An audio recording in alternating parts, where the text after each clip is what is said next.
Gary Leon Ridgway was born on February 18, 1949, in Salt Lake City, Utah.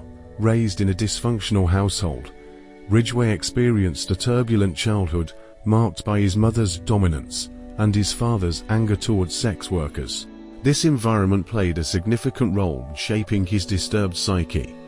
Ridgway struggled academically, with reports indicating he had an IQ of around 82, which placed him in the borderline intellectual functioning range. His childhood also included instances of bedwetting, an alleged sexual attraction to his mother, which some psychologists later believed contributed to his aggressive tendencies towards women.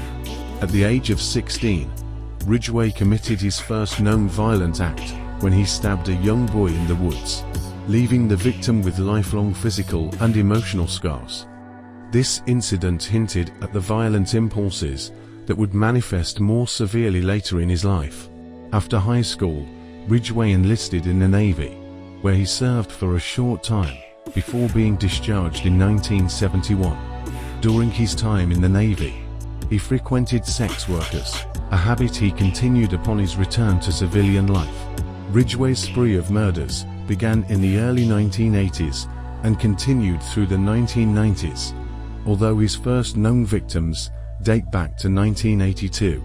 He initially targeted vulnerable young women and teenage girls, many of whom were runaways or sex workers, along Highway 99 in King County, Washington. Ridgway would often lure his victims into his vehicle, offering them rides or propositions before attacking them. His method of killing typically involved strangulation, using his hands or sometimes a ligature, such as a belt or rope. He would then dispose of their bodies in remote wooded areas near the Green River, earning him the nickname the Green River Killer. His disposal sites were often clustered, and Ridgway would sometimes revisit these sites, engaging in necrophilic acts with the corpses.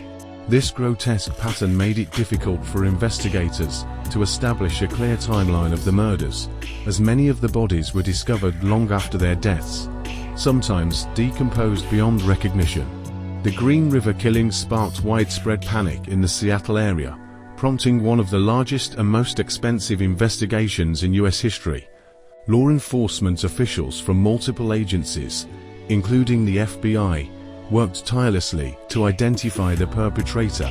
Initially, the investigation relied heavily on traditional detective work, such as interviewing witnesses, gathering physical evidence, and attempting to profile the killer's psychological makeup.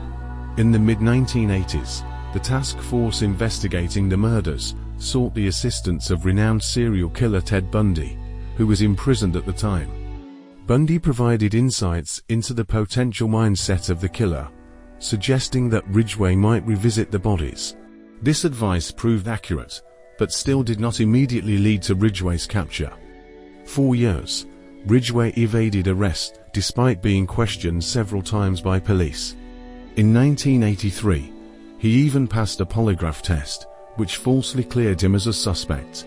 Investigators collected hair and saliva samples from Ridgway during one of the interviews, but the technology at the time was insufficient to link him conclusively to the murders. Advancements in DNA technology in the late 1990s and early 2000s became pivotal in cracking the Green River case. In 2001, forensic scientists re-examined evidence collected from the crime scenes, utilizing modern DNA testing methods. They matched DNA samples from the victims to Ridgway's saliva sample, which he had provided during an earlier interview. On November 30, 2001, Gary Ridgway was arrested outside the Kenworth truck factory, where he worked as a spray painter. Initially charged with 4 counts of murder, Ridgway later confessed to killing 48 women, though he claimed the number could be higher, potentially around 71 victims. The details of his confessions were chilling. Ridgway described his methods, motives, and how he gained the trust of his victims. He admitted that his hatred for sex workers drove him to commit the murders, as he believed he was doing society a favor by killing them. Ridgway struck a plea deal with prosecutors to avoid the death penalty, agreeing to disclose information about additional victims in exchange for a life sentence without parole. This cooperation allowed investigators to locate the remains of several previously undiscovered victims, providing some closure to the families. On December 18, 2003, Gary Ridgway was sentenced to 48 life sentences without the possibility of parole, along with an additional 10 years for tampering with evidence related to each victim. His confession and cooperation helped provide answers to many families who had been left in anguish for years. However, the exact number of Ridgway's victims remains uncertain, as not all of them have been identified or recovered. Ridgway's sentence allowed him to avoid execution, which was controversial given the scale and brutality of his crimes. Many families of the victims expressed frustration with the plea deal, feeling that justice had not been fully served. Despite this, the deal was seen as a pragmatic way to bring the investigation to a close and recover as many remains as possible. Psychologists and criminologists have extensively analyzed Ridgway's behavior to understand what drove him to such extreme acts of violence. Ridgway displayed traits consistent with antisocial personality disorder, including a lack of empathy, manipulation, and impulsive behavior. His methodical approach to selecting and killing his victims, combined with his ability to maintain a seemingly normal life, aligns with the characteristics of organized serial killers. Ridgway's relationship with his mother has often been highlighted as a possible contributing factor to his deep-seated animosity towards women.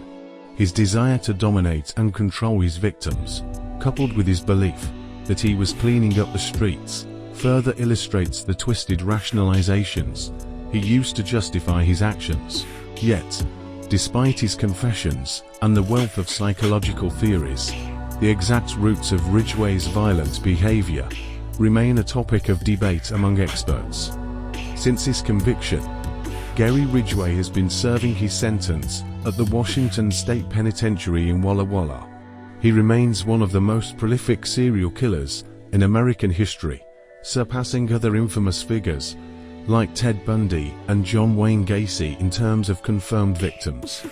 In prison, Ridgway is known for his relatively quiet demeanor, maintaining a low profile. He continues to receive occasional media attention, particularly when new details or re-examinations of his case emerge. The Green River killings left a lasting impact on the community and on the field of criminal justice. The case prompted advancements in DNA technology and forensic science, leading to improved methods for solving cold cases. It also highlighted the challenges of investigating serial crimes, particularly those involving marginalized populations like sex workers, who often receive less attention from law enforcement. The story of Gary Ridgway serves as a grim reminder of the capacity for human cruelty and the importance of vigilance in protecting society's most vulnerable members. His crimes, while monstrous, have contributed to a deeper understanding of the psychological patterns that drive serial offenders, offering insights that continue to shape the study of criminal behavior today.